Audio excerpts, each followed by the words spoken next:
Oh, stop it. This is Talk and Audio.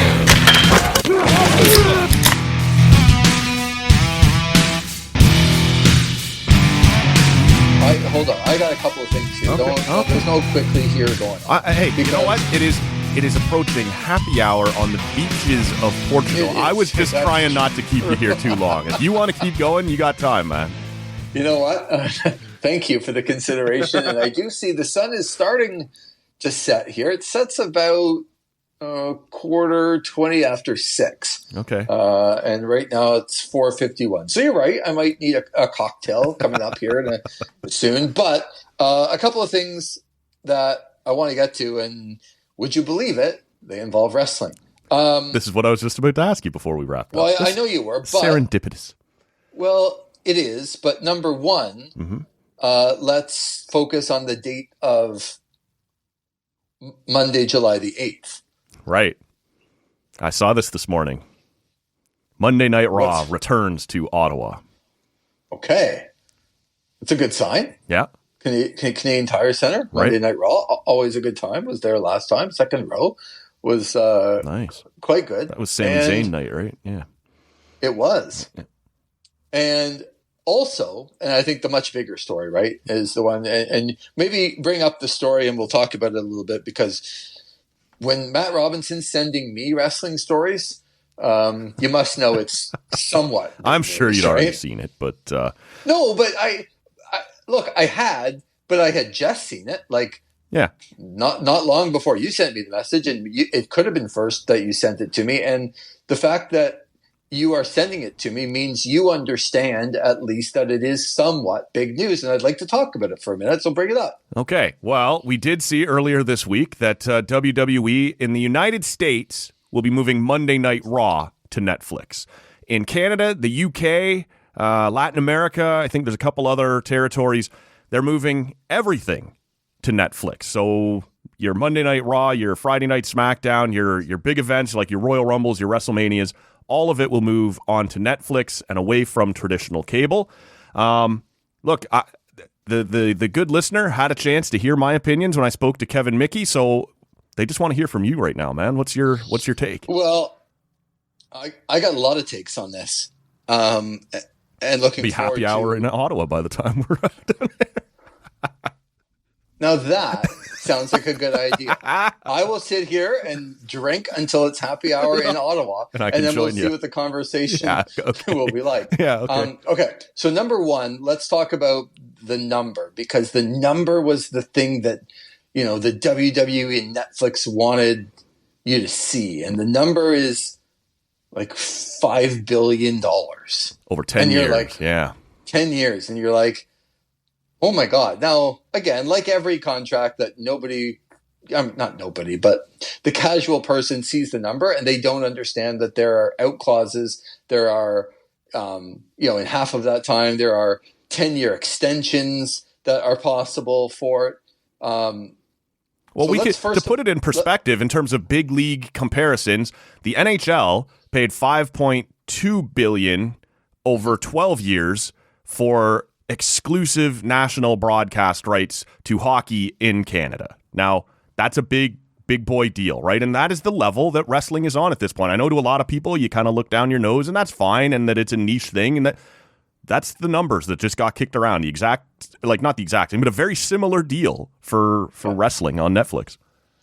So let's sort of look at, you hear the deal and you think, my God, Netflix is paying that much money for wrestling? Like, I think that's what the casual fan would look at. And I look at it in a few different ways, because I do think it's important what you just said, especially for Canadian viewers. So I want to talk about it from a couple different perspectives. Number one, from the Netflix perspective.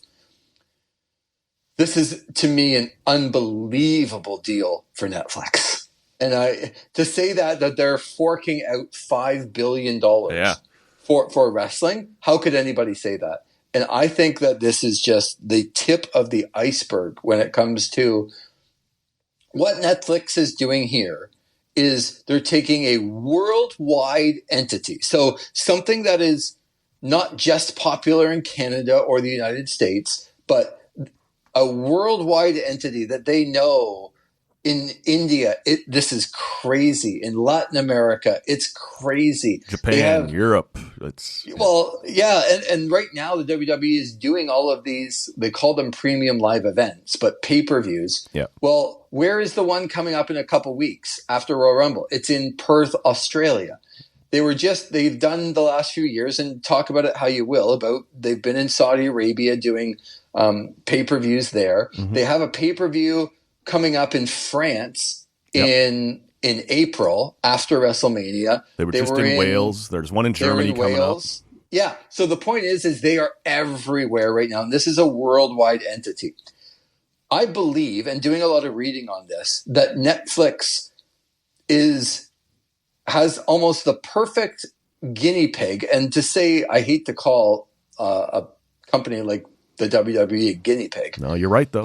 But Netflix is trying to prove to a whole lot of people that weekly live sports programming works on their platform. Yep.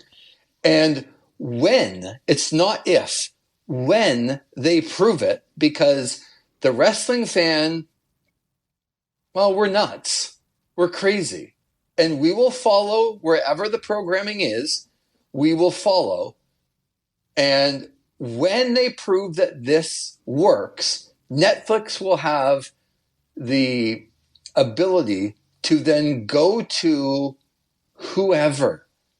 And when some of the hockey deals or the baseball deals or the basketball deals, the NBA national rights are coming up soon. Right. They want to be involved. They go to them and they go to them and say, just look at what the WWE are people coming to watch weekly live sports programming or sports entertainment. Yeah. But regardless, are they coming to our platform and continuing to watch week after week after week as something that it's the norm? And I know the Thursday night games in the US and the NFL are on Amazon. That hasn't gone over all that well. We don't care in Canada because it's on TSN anyway. Well, we just did the NFL game, was it 2 weeks ago? One of the wild card games, was that not on Peacock? Yeah. And that Peacock, they estimated that brought in somewhere like 2.8 new subscribers to Peacock. If you tell people this is the only place you can watch this, they'll go.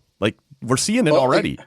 Exactly, and so they're going to prove to a lot of massive sports entities that people will come to their platform and watch weekly live programming week after week after week after week. So I think we're going to be talking about in 5 to 10 years that I can't believe the WWE, that Netflix only had to pay them $5 billion, because what an incredible deal it is for Netflix that they set up the fact that they're going to make $300 billion when the NBA goes. Right. Or whatever sport decides that they're next in line. Because we always see this. It's the NHL into Vegas theory, right? Yeah, somebody's got to go first. And the WWE's going first into Netflix. And when it proves successful, and I completely believe that it will, I think you're going to see a major sport. And I don't know what that is. Maybe it's I don't know. Hey, maybe listen, it's the there's only 2 years left. There's only 2 years left on the NHL deal here in Canada, right? But maybe it's you could be NHL, watching all your NHL on Prime or Crave. If or you Netflix. if you can make a fifth goddamn division soccer team relevant, seriously, yeah. A worldwide phenomenon. Well, President and CEO of WWE, Nick Khan, said this week he pointed to the Drive to Survive, right? The F1 series. Yeah. He said, look what their platform and their series did to suddenly turn everyone into F1 fans, right? And that got huge in a way that it hadn't been in a very long time. Now, WWE is already big, and their programming alone will draw fans, as you're pointing out. But what if Netflix decides to do their own kind of behind-the-scenes series on that, a more of a reality-based reality show style, similar to these other ones that we've seen? Maybe they're building up WWE even bigger, right? The partnerships that you start to see here, it's a massive media deal. Well, it really is. And I think it's for Netflix is almost a no-lose situation because they know of any fan that's going to come over, it's the wrestling fan. Yep. Like wrestling fans are just different. You can be a fan of like a sports team. Like I'm a fan of the Cowboys and I love the NFL and I probably would go over for the NFL, but wrestling fans don't even think twice. Okay, well, wrestling fans are used to being mistreated, right? Like it's always their show that gets preempted if something bigger is on. Like, oh, it's over on FS1 instead of Fox, or it's on, Sportsnet 360 instead of what, you're sort of used to having to go find it. So being told, starting January 1st, 2025, it's on Netflix now, you just kind of shrug your shoulders and go, all right, well, whatever. Right. But in Canada, so let's talk about Canada now. Yeah.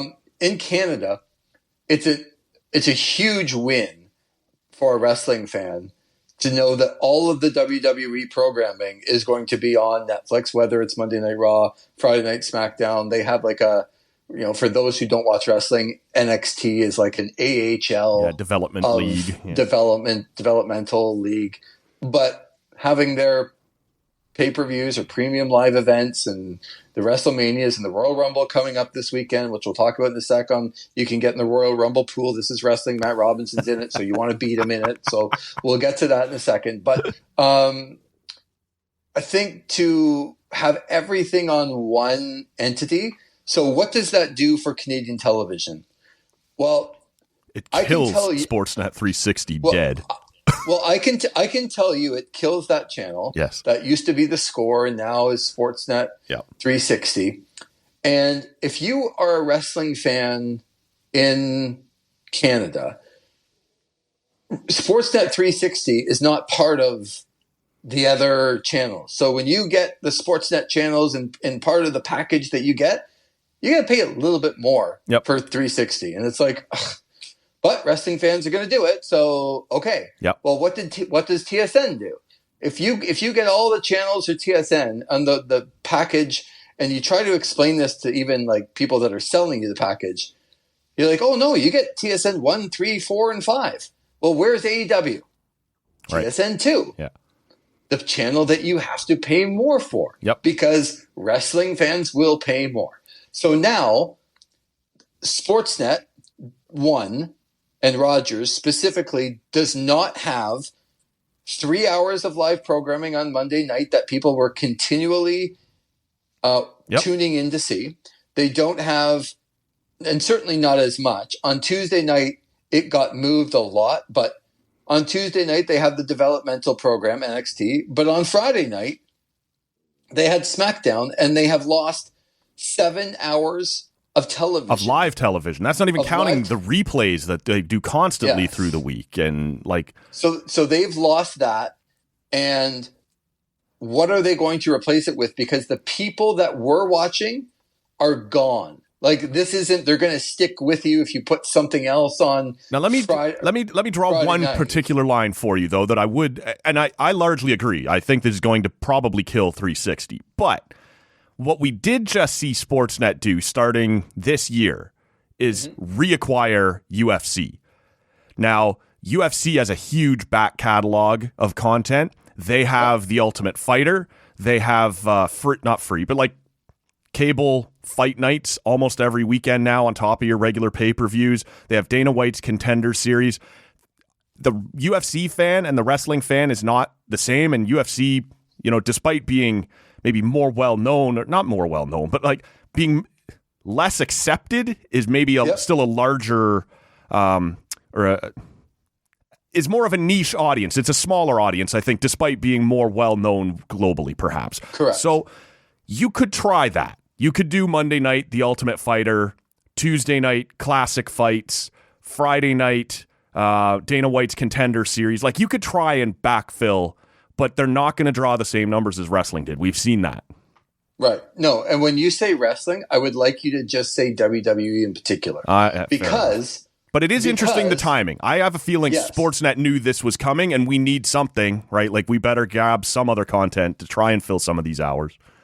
Yeah, and I wonder just the position, and why I'm asking you to say WWE in particular is because I do wonder. There is a new wrestling company, and I know it's not as well known, but AEW is a North American-based wrestling company that has the same amount of live programming per week. They have Dynamite that lasts for 2 hours on Wednesday nights. They have Rampage that lasts for an hour on Friday nights. They have Collision that is a 2-hour program on Saturday night. And they also have a couple of other shows that they have on social, like YouTube and Right. that are not. But I'm saying they have more than just what TSN has. And I wonder, with rights coming up and what the ability for either Bell or Rogers to say, okay, Netflix got the WWE and there's nothing we can do about it. Do we try to go all in? And as you said, if Sportsnet Rogers goes in with UFC and all of AEW's programming, does that leave Bell and TSN in the cold? Or does TSN and Bell go, hey, you know what? Sportsnet's just lost a lot of viewers. We already have a pretty successful, because if you don't think TSN2 and AEW Dynamite on Wednesday night is successful, just keep watching TSN on all the channels and see the banner that goes across and know that they're not putting up that banner like every day, all day for the last 3 years because it's not working. No, it does well. It draws in Canada. It draws in Canada. And imagine if Bell decides, okay, Sportsnet just lost the WWE. We're not only going to have now Dynamite, we're going to load up and say, hey, wrestling fan, if you don't want to go to Netflix, come here because we have Dynamite and Collision and Rampage and everything you're ever going to need for the other wrestling company. Mm-hmm. And between the other wrestling company and UFC, I think what I'm trying to say here, Matt, is that the wrestling fan in Canada, I think, is going to get even more over the next couple of years, because once this goes to Netflix, that's the only place you have to go to get all your WWE programming. And I have a feeling that whether it is Rogers Sportsnet or it's Bell TSN, I think you're going to have one place to go there, because they're going to realize if we capture up all of the rest of the wrestling fans, because wrestling fans watch all of the stuff. They just don't watch some of the stuff. They watch all of the stuff.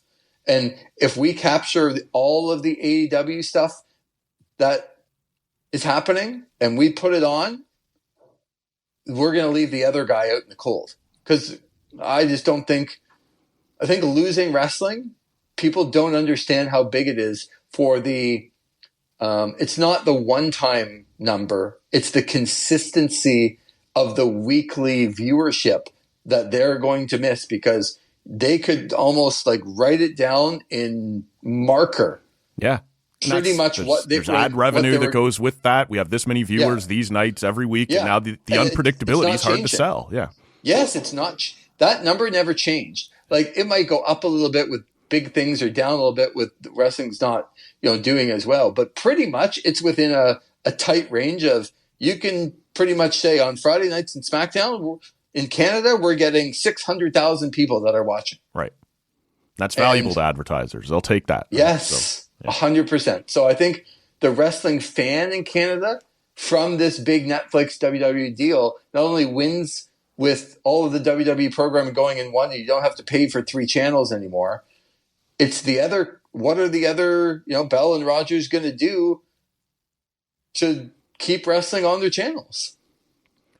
Very interesting. It is. It's a big move on so many fronts, as you said. What it means for some of these other channels during this changing landscape, the idea that WWE is going first, although we've seen MLS do it a little bit, but like WWE is going all in, at least outside the U.S., and that's going to be the canary in the coal mine. But sorry, I just wanted to make sure that while we were talking about this, I told you about the Royal Rumble pool. You can go to This Is Wrestling and the podcast and make sure that you listen or find it on the social media platforms. This Is Wrestling.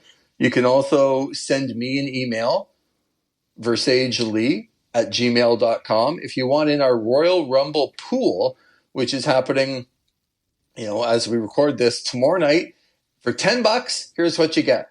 You get a randomly selected number in both the men's and the women's Royal Rumble pools.